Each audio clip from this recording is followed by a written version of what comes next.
Before this video begins, I'm doing another giveaway with Origin PC. Check out the link in the description. We're giving away the Origin Chronos, which I use for my TV setup. It's amazing. I got 4K resolution support. Just play games. It's smooth. It's beautiful. It's nice. And it can do this. Look, they even attached a meme. Look at this. Variable mounting technology patented. But can you do this? 10 out of 10 meme, of course. Check it out, link in the description. With select systems, you can get a 256GB SSD. Other great offers, check out originpc.com. Great people, great computers. And moving on with the video. Meme review. Just kidding, it's just me. I didn't get much sleep last night, and I'm just like, this video will be very chill. Just one video that will be very chill. Thank you very much. Okay. All right. Okay. Feels kind of stupid making a video like this because who cares what PewDiePie has to say about literature? If you follow me on Twitter, I've been reading a lot of books lately, and a lot of people were asking, hey, do a book review. So here I am. It was 3 people that asked, actually. It's really weird. I don't think I've ever read this much in my entire life. It just sort of happened.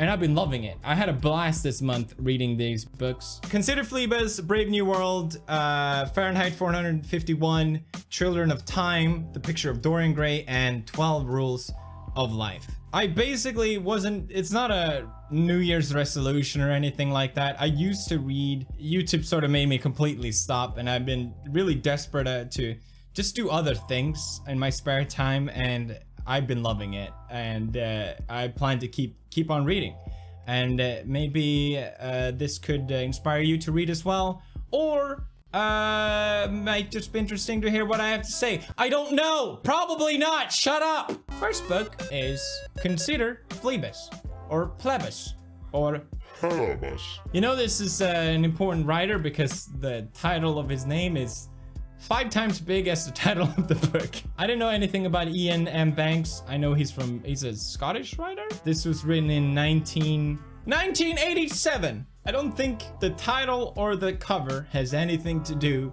with the book. I just knew I wanted to read a sci-fi. I got this idea that I just want to immerse myself in a completely different universe, and space seems like a great place to go. I've been really interested in AI lately, and I thought, maybe I can discover that. I just searched up classic sci-fi, and this is what came up.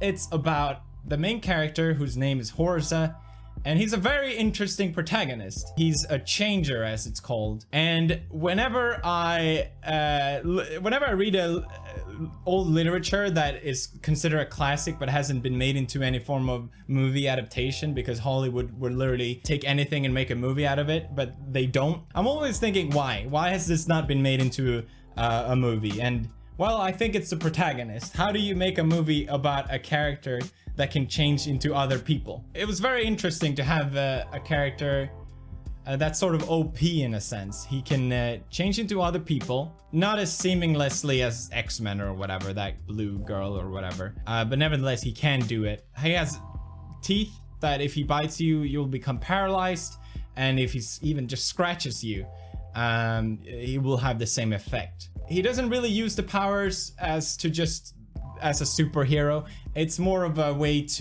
as a power struggle. This is so uninteresting, I realize, sorry, but the main I just find it interesting that the main character is like, he has these really great abilities, and that made it really fun. It's basically about Horza, who is, I feel bad for not remembering this, but he's with the Aderan, which is this space group of people. Man, I'm explaining this amazing. And Aderan is at war with the Culture, which is this space group of people.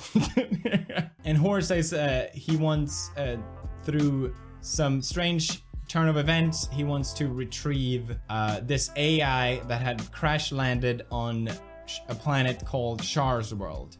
That's the story. A lot of things happen in between, but if you write a summary of the plot, it can be extremely short. But it is a space opera in the sense that a lot of cool stuff happens. You know, they fight at a temple, they play this crazy space game. Things that didn't really was necessary for the plot, but it was fun to be part of the journey. And that's what I enjoyed about it. Ian, the writer, loves the culture. It's very clear while reading this that he loves describing what the space civilization is, what their morals are, what their ideas are, and he spends a lot of time on this. And personally, I found it a bit boring after a while. I wanted to know more about Horsa. Why is he part of the Adiran? Why does he want to retrieve the AI so badly? What is his motive as a character? What is that drives him through to want this so badly? We never really find the answer to that, which I find to be kind of annoying. But it wraps up nicely in the end, and it's overall just a fun space adventure. I think that's really all it is. So I would rate this 3 out of 5 stars. It was alright. It was okay. Moving on, I wanted to read dystopian futuristic sci-fi. I read 1984 by George Orwell before, and it's one of my favorite books. It was a book that really left an impact on me. The meaning and the story tied together really gripped me, and I think about it a lot. A lot of people suggested Brave New World by Aldous Huxley, which is very similar to 1984, but they sort of tackle the same issue, but completely different perspectives. Basically, Aldous describes a future. This was written in 1934, I think, or something like that, a long time ago. And Aldous describes a future horror scenario. Human as a society, I think the year was like 2150 or something like that. We have a society where we are just perfectly content. There's no problems, there's no diseases. People are born out of labs through the Bakanovsky effect. People are born without a mother or a father. They're just genetically produced. People are born into hierarchies. So you have the hierarchies and social caste of alphas being the top guys, beta, gamma, deltas. Is that the right order? And everyone is just content where they are. The alphas are happy they're not deltas, and deltas aren't happy they're not alphas. And if there's ever a problem for the people in the society, they just take soma. They brainwash themselves with drugs, and they just feel better. It sort of plays on the blissfully ignorant sort of way of living. And this is how people want to live. This is how people are happy to be. Then another character gets introduced who grew up outside of civilization. He's called a savage. He is basically us. He has the same ideas and values as we do, and he meets this new world, the brave new world, the civilization that is completely different. And the contrast between the savage and the civilization was hilarious. I laughed so much while reading it. As an example, he tells the civilization that he has a mother. A mother? I love her. You love her? It's very funny. I'm not even sure it's supposed to be funny, but I laughed out loud a lot of times while reading it. But then the story, like I said, it might not seem as bad as in the beginning, but the story turns very grim, and you understand that this is not a way to live. This is actually a horror scenario, and the ending left, just like 1984, a very big impact on me. I think about this book a lot after reading it. I love this book. I think it's a masterpiece. 5 out of 5. It's an incredible piece of literature. I could not recommend this enough. If you like dystopian futures, you probably read it already anyway. It's very interesting as well to compare it to 1984. 1984 was just written by George Orwell. Described a future, just to oversimplify, he described a future horror scenario as well, where the government doesn't want you to read books, I guess you can say. But Aldous describes the same fear, but he describes a future where society doesn't want to read book. We just rejected it. We reject the knowledge ourselves. So it's very interesting to have two fears brewed into different perspectives. Moving on, I don't need to go on too much. So naturally, I wanted to read more dystopians because I read 2 and I loved them. So a lot of people suggested Fahrenheit 451, written by American writer Ray Bradbury. And you see here on the back, Ray Bradbury's gift for storytelling reshaped our culture and expanded our world. Barack Obama. I hated this book. Comparing this book to Brave New World, it makes this seem so shallow and so petty I'll try my best to explain why I didn't like this book, because I know a lot of people love this book.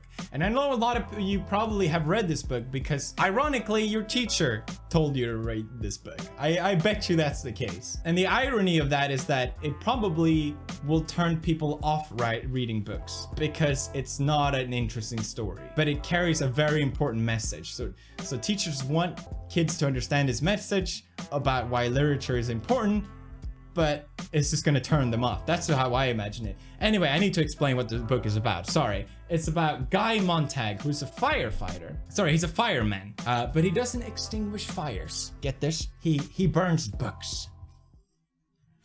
Burning books. Guys, burning books is bad. Obviously, that's an important message, but I just found it to be told in a very shallow and uninteresting manner. The meaning was the story, not the story itself, which I found to be kind of annoying.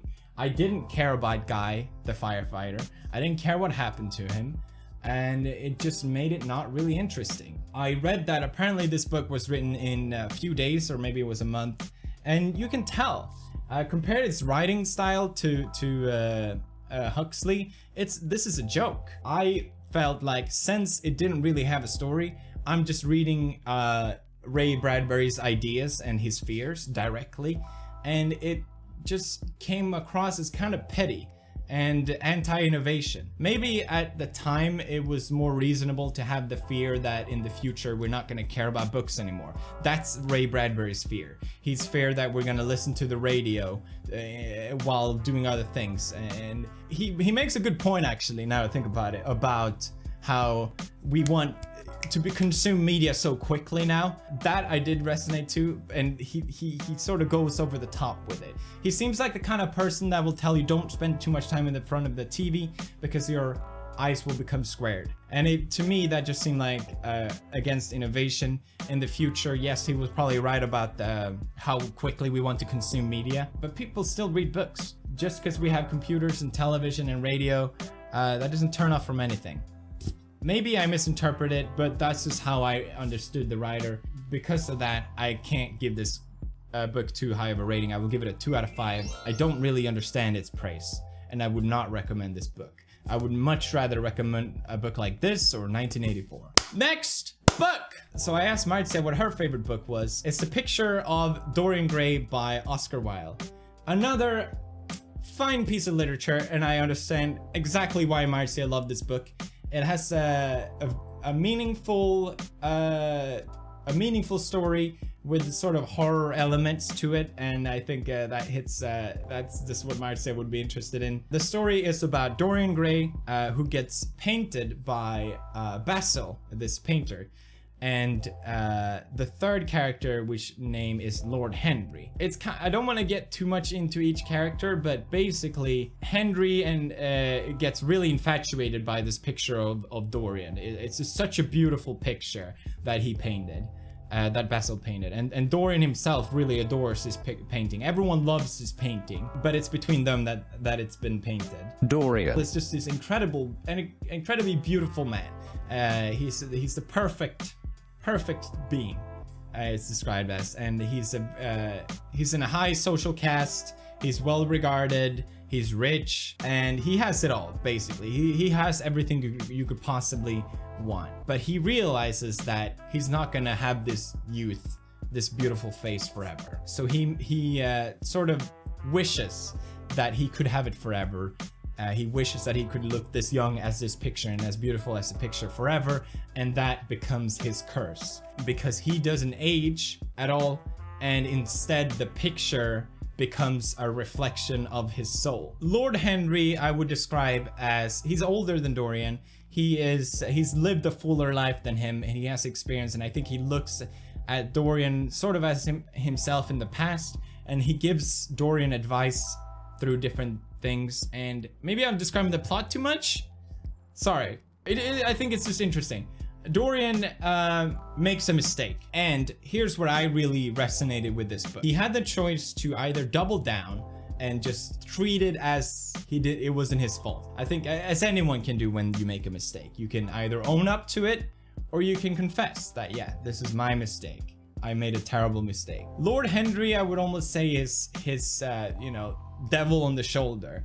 and he tells Dorian, no, you didn't make a mistake at all. What you did was fine. And even myself, while hearing Henry's claim, I was like, yeah, actually, he didn't do anything bad. Obviously he did, but it made me resonate myself with like mistakes I made, especially on YouTube, where it's hard to confess to the world that you made a mistake. It may not seem like it. And I went through that myself in my head, where I'm like, well, I didn't really make a mistake. It's not really my fault, and I shouldn't have to own up to this. But I'm glad I did, because you don't want to end up like Dorian Gray. Because basically, since the painting is the reflection of his soul, the painting becomes more tainted by this path that Dorian has been led upon. And it's a very interesting story about vanity, about how one mistake can lead your whole life astray, and it's extremely well written, and I really, really, really enjoyed this book. I thought it was fantastic, and I totally understand why it's Marta's favorite book. I would rate this 4 out of 5. Next up, I wanted to read sci-fi, so I read Children of Time by Adrian Tchaikovsky.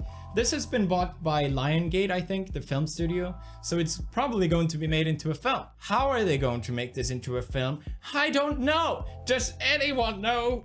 I think this was more what I was looking for when in the beginning, when I wanted to read sci-fi. I think this is what I wanted to read. This tackles some really interesting topics like AI, time, human evolution, speciesism, how we value other species. It was very interesting. To describe the plot without any spoilers, I think the best way I can say it, it's humanity's last hope is on this ship. And then there's also humanity's old empire, as it's called, sort of lingering in space. And then there's this planet where humanity wants to go to. But there's things on the planet. So there's a power play in between the planet, humanity's last hope, and the old empire. And you follow each of these perspectives, more or less.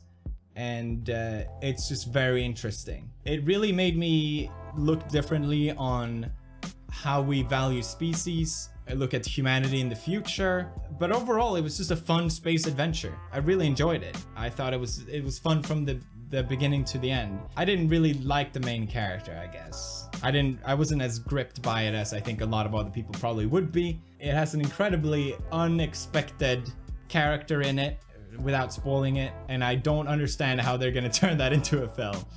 Maybe I'm making it seem more interesting than it is, but if you want to go on a modern space, sci-fi space thing, this is why I'll never write a book. This is it. It's very good, very great. I almost said. I've been talking a lot. Are you still here? Great, because I've been trying to cut it short. I don't think I'll ever read this much in a month, because the last book I read, which I finished last night, which is probably why I'm so tired, is 12 Rules of Life, An Antidote to Chaos by Jordan B. Peterson. You may know about Jordan B. Peterson already. He's very popular on YouTube for being sort of a free thinker. He's sort of a controversial figurehead as well, and I think he's gotten a lot more flack than he deserves because of it, because he's very cut and dry with his ideas, which is why he's been so embraced by the internet and disliked by media, which I can sort of relate to. Have you seen that interview he did with Channel 4? It's sort of gone viral. It became a meme almost, because the lady that tries to interview Jordan try and strawman argue against him. She keeps going, oh, so you're saying this? Right, you're just saying that's the way it is. You're saying women have some sort of duty. So if you want domination, want to dominate. But you're saying basically it doesn't matter if it made her goal was to make him look bad and trash Jordan's name in this interview. He completely shut her down, and he made her look really vicious and really spiteful. And it really made me want to read this book because of it, because I was like, wow, that's really impressive. And the Channel 4 News lady, if you read the damn book, you wouldn't have fallen into that trap. He even discusses strawman arguing and why that's wrong in the book. Ha, gotcha. Anyway, about the book itself, 12 Rules of Life. I didn't read the title. It's a self-help book. I don't think I ever would have read a self-help book. It gave me a lot of new perspectives that I never thought I would even have. It was very interesting, even reading about advice that doesn't resonate with me at all, but just to understand other people. Jordan goes very deep in philosophical thinking and psychological thinking, and he makes these very simple claims, right? Tell the truth, for example, rule 8, or at least don't lie. We know that. We know not to lie, and we know the moral implications of that, but he goes so in depth in a philosophical and like I said, a psychological way, and how that by telling lies it really twists your worldview. I really resonated with it. That was the only rule where I was like, I don't ever want to lie. He really makes a great point here. So I thought that was really interesting. There was a lot of rules I didn't need to read at all, about raising kids, or like how to deal with cope with the failing marriage and that sort of stuff. But you can tell Jordan's goal for this is to help people. You can really appreciate that, at least. I think he unfortunately does it in a way that he goes on a little too long sometimes. Sometimes I find it a bit beating the point to death. And some of the analogies that he made seemed strange at times. They didn't really seem like they fit. He draws comparisons and analogies from Disney movies to old biblical stories. And there's a lot of religious analogies in this book. A lot of religious analogies. And I didn't realize until the very last chapter. I was like, he's religious. I thought he grew up in a Christian household or something like that. And the reason that he drew a lot of religious analogies was because to prove the point that we always knew about this, or maybe this is something that we've known for thousands of years through this biblical text. Whenever I look at self-help, I can't help but feel a bit critical. Like, what is this, some sort of cult book or something like that? And finding out that he was religious in the end, it sort of changed my perspective on the book. I know that's kind of stupid maybe, but even Jordan himself brings it up that the past can be changed from the future, and finding out that he's religious. It's not that big of a deal, but I feel like it's probably unfair for me to say, but anytime self-help, I'm like, this is just some sort of cult following bullshit. It's not at all, but it made me look more critically at the rules, which I think you should do anytime you get advice about how to live your life. So I think that was fine. It didn't ruin anything for me. But surprisingly, like I said, I really enjoyed this book. It was very fun to read. I will definitely take some lessons from this book. Absolutely. And it also made me understand other people around me better. That was the book I read in January. I want to keep reading. I hope this was fun to listen to. I know I've been going on a long time, 30 minutes. It's probably cut down a bit. I had a lot of fun talking about these books. I had a lot of fun this month having a hobby that doesn't involve YouTube. I used to read, but YouTube just took over my life. Hopefully this might inspire you to read more as well, and maybe you'll pick up one of these next month if you want to join me. Book club. I know already which books I'm gonna read next month. Not all of them, but I know I want to read Beyond Good and Evil from Friedrich Nietzsche. Everyone talks about Nietzsche all the time. I never read anything from him, and Jordan mentioned him a lot, so I knew I wanted to read this. I want to read Life 3.0 by Max Tegmark, which is he describes AI and how it may or may not affect us in the future. He's a Swedish genius. I don't know if he's a genius, but the people compare him to the Swedish Elon Musk, and Elon Musk even praises the book. My parents recommended this as well, so I started already a little bit, and it's very interesting. And I want to read what you guys suggest me. Let me know in the comments if there's anything that you think I might be interested in. Leave a like if you enjoyed. I really hope you did. If anything, this is just one video compared to a lot of other where I go and act like a Dorian. So that's it. Goodbye. Bye now, squad fam. Is my Dorian hair up like this whole time?